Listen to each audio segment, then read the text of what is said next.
On September 11, 2001, terrorists took control of 4 commercial airplanes with the intention of using them as suicide missiles in a fully planned terrorist attack against the United States. 3 of the planes hit their intended targets, the Twin Towers and the Pentagon, while the 4th, which was likely planned for the Capitol building, crashed into a field in Pennsylvania, saving countless lives thanks to a passenger revolt. Still, nearly 3,000 people were killed in the attacks. The news coverage quickly revealed the mastermind behind it all, Osama bin Laden, one of the founders of al-Qaeda, the terrorist group that planned and executed the operation. Bin Laden had been planning the attack since the mid-90s, with Khalid Sheikh Mohammed, who had more ambitious ideas. At one point, the ideas of Mohammed involved up to 10 hijacked planes on both the east and west coasts, with airplanes crashing not only into the World Trade Center, Pentagon, and Capitol, but also the CIA and FBI headquarters, the Washington, D.C. Metro, a nuclear power plant, and the tallest buildings in California and Washington State. Those plans were determined too elaborate by bin Laden, who thought that the chance of success would be higher if they were simplified. Over several meetings during the late 90s and early 2000s before the attack, everything was meticulously ironed out. The exact participants had to be selected, including a ringleader. The man selected by bin Laden to lead the attacks on U.S. soil would be an Egyptian by the name of Mohamed Atta. Timothy McVeigh was arrested by local authorities. What's the guardrail? At the end of the guardrail, it was like a black hole. It was like like a crack, and everything that fell into that crack just disappeared. Mohamed Atta was not always a radical religious fanatic. He grew up in a respected family in Egypt. His father was a lawyer, and his mother was also well educated and came from a wealthy family. His father did not allow him to play with the local children, and he instead spent much of his time indoors studying. He excelled in school and ended up attending Cairo University, from which he graduated in 1990 with a degree in architecture. At this point in time, Atta was religious, but not to a fanatical extreme. He was an absolutely normal student. Then the Gulf War began to plant the seeds of anger and resentment towards the United States.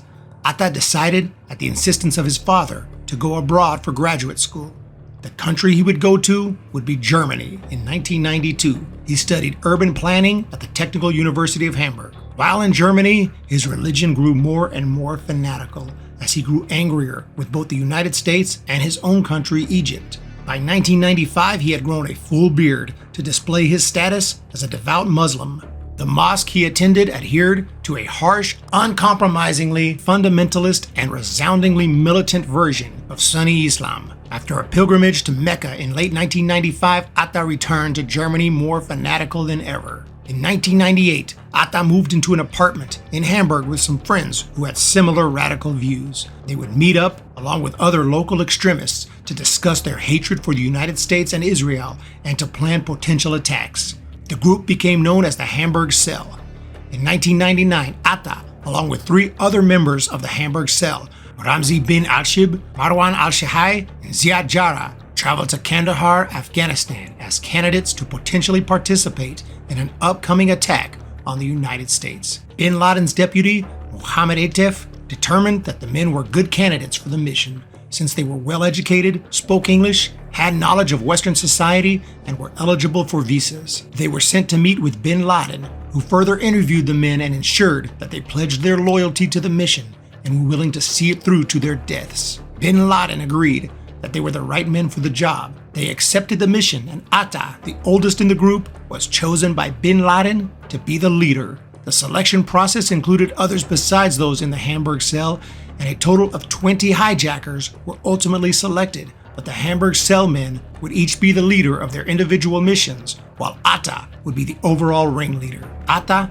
al-Shehhi, and Jarrah were successful in obtaining new passports, but Ramzi bin al-Shibh ran into problems as his applications for a visa were repeatedly denied because he was a Yemeni citizen, and citizens from the poor country of Yemen were known to illegally overstay their visit in the United States and were therefore often denied a visa.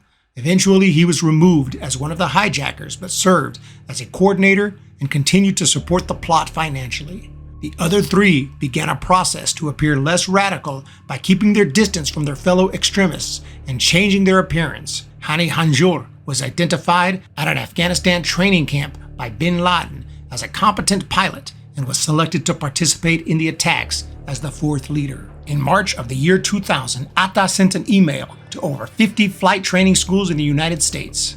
The email said, "Dear Sir, we are a small group of young men from different Arab countries. Now we are living in Germany since a while for study purposes. We would like to start training for the career of airline professional pilots. In this field, we haven't yet any knowledge, but we are ready to undergo an intensive training program." Atta arrived in the United States on June 3, 2000. Atta, Jarrah, and Sheikh visited several aviation schools, including Airman Flight School in Norman, Oklahoma. They eventually enrolled at Huffman Aviation in Venice, Florida, entering into the accelerated pilot program. Atta and Sheikh originally stayed with the Huffman Aviation bookkeeper and his wife in a spare room, but were asked to leave after only a week due to their rudeness. They moved into a small house nearby where they stayed while training at Huffman. I met them in the hallway, talked to them. I talked to Atta a few times. I didn't like the person. Why? I just didn't like him. No explanation. I talked to the other guy, I believe al-Shibh, the bigger guy. He was a likable person like you see every day, and that was the only contact I had. Atta opened a bank account at SunTrust Bank, where he received wire transfers in order to fund the plot in the United States. Atta's intense flight training program began on July 6, 2000, and within 2 months, he was flying solo. He earned his private pilot certificate in September. Atta and Sheikh then changed flight schools, enrolling at Jones Aviation in Sarasota, where they attempted to learn more about multi-engine planes, trying to learn as much as they could in a short amount of time. They claimed a job was waiting for them in their country upon completion of training. Atta received a commercial pilot's license in December from the Federal Aviation Administration. The men continued to train on U.S. soil, preparing to use their new piloting skills to attack the country that trained them. In December of 2000, 9 months before the attack, Atta and Sheikh applied to Eagle International in order to train for large jet and simulator training for the McDonnell Douglas DC-9 and Boeing 737-300 models. As Atta trained, he also assisted in bringing the rest of the hijackers into the country. On August 4th, Atta was at Orlando International Airport to pick up who is believed to be the 20th hijacker, Mohamed al-Qahtani, but Qahtani was held by immigration as suspicious. He was eventually denied entry, and Atta used a payphone at the airport to call a phone number later linked to al-Qaeda to inform them of Qahtani's failure to enter the country. As it turned out, there would be a total of 19 hijackers. On August 23rd, Atta's U.S. driver's license was revoked for failing to show up in court for an earlier citation of driving without a valid license. That same day, the Mossad, the National Intelligence Agency of the State of Israel, gave Atta's name to the CIA as one of 19 U.S. residents suspected of planning an attack against the U.S. On September 10th, Atta picked up Abdulaziz al-Omari from the Milner Hotel in Boston. Omari was one of the hijackers who would be on American Airlines Flight 11 out of Boston along with Atta, but they did not go directly to the airport, instead driving first to South Portland, Maine in a rented Nissan Altima. They spent the night in Portland and then drove to the Portland International Jetport to take a flight into Boston. Atta was selected by the computer-assisted passenger pre-screening system and his bags were checked, but nothing suspicious was found, and he was allowed through. They took a flight into Logan International Airport in Boston, where they would connect to Flight 11 out of Boston to Los Angeles. Of course, it would never get close to LA. Normally, with a connecting flight, there is no need to pass through security again, as the passenger will already be in a secure area. But this particular connection between the two flights at Logan was different, as passengers had to leave the secured area, go outdoors, and cross a roadway to enter a separate building to catch their next flight. This detail was overlooked by the terrorists, and Atta became angry when told of the additional security screening that had to take place before he could enter the building to take Flight 11. When informing Atta of this extra security measure, a ticket staffer in Portland, Maine, became uneasy and suspicious, but eventually let Atta through. Atta he had a miserable look on his face. Oh, he had a miserable look on his face the whole time I was dealing with him. It seemed like he really didn't want to be here, although I know he did now. But he just looked at you like side. He never looked directly at you. He was always looking at the side, and he's got a smirk on his face. And he threw his driver's license up on the counter. And, okay, fine. I look at him, and I'm saying, okay. Looks like a bottle of poison, you know, the face he's got on. And that's when I made a mental comment to myself. And I said, if this guy don't look like an Arab terrorist, nobody does. And that thought actually went through my mind. And then I gave myself a politically correct slap for even thinking that. And he's just a guy, he's going to LA on business, you know, I don't know.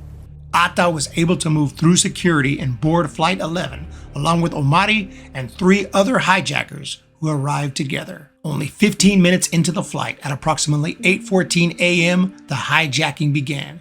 Atta was able to reach the cockpit, and at 8:24 could be heard by ATC air traffic control telling the passengers to be quiet and stay put. American 11 trying to call. Buddy, we have some planes. Just stay quiet and you'll be okay. We're heading to the airport. American 11, are you trying to call? Nobody move. Everything will be okay. If you try to make any move, you'll injure yourself and the airplane. Just stay quiet. This message was supposed to be heard only by the passengers, but Atta pressed the wrong button, tipping off ATC. He took control of the plane, turning it southbound towards New York City, and made his last transmission at 8:33 a.m. Nobody move, please. We're going back to the airport. Don't try to make any stupid moves. Just 12 minutes later, Mohamed Atta crashed Flight 11 into the North Tower of the World Trade Center between floors 93 and 99 in a suicide mass murder, instantly killing all passengers on the plane and hundreds more inside the tower. More than 800 people were in the building above floor 92 with no means of escape, and they would all perish once the tower collapsed at 10:28 a.m. Atta also helped plan, coordinate, and lead the other 3 planes that were hijacked. Flight 175, led by Sheikh, also out of Boston to Los Angeles, crashed into the South Tower, killing 75 passengers and crew, along with countless others outside the plane. The South Tower, even though it was hit after the North, collapsed first at 9:58 a.m. Hani Hanjour crashed American Airlines Flight 77 from Dulles International in North Virginia to Los Angeles into the Pentagon, killing 64 on board and 125 in the building. The 4th plane, United Airlines Flight 93, never reached its destination as the passengers who had gotten word of the terrorist attack fought back, storming the cockpit and forcing Ziad Jarrah to crash the plane into a field in Pennsylvania. All passengers died, but saved countless lives by preventing Jarrah from crashing the plane into a government building, perhaps the Capitol, in Washington, D.C. Mohamed Atta's luggage never made it onto Flight 11, and his bags were recovered in Boston.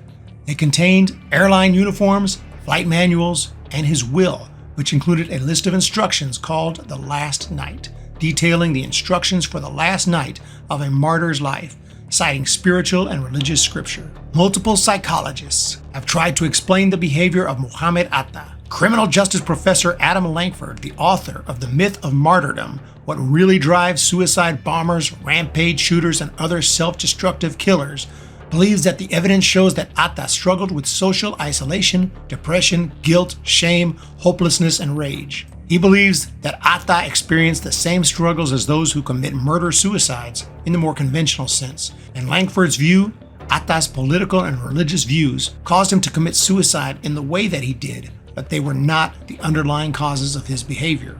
Despite major misconceptions to the contrary, suicide terrorists, and I've looked at well over 100, 130 plus cases, suicide terrorists are in fact suicidal in the clinical sense.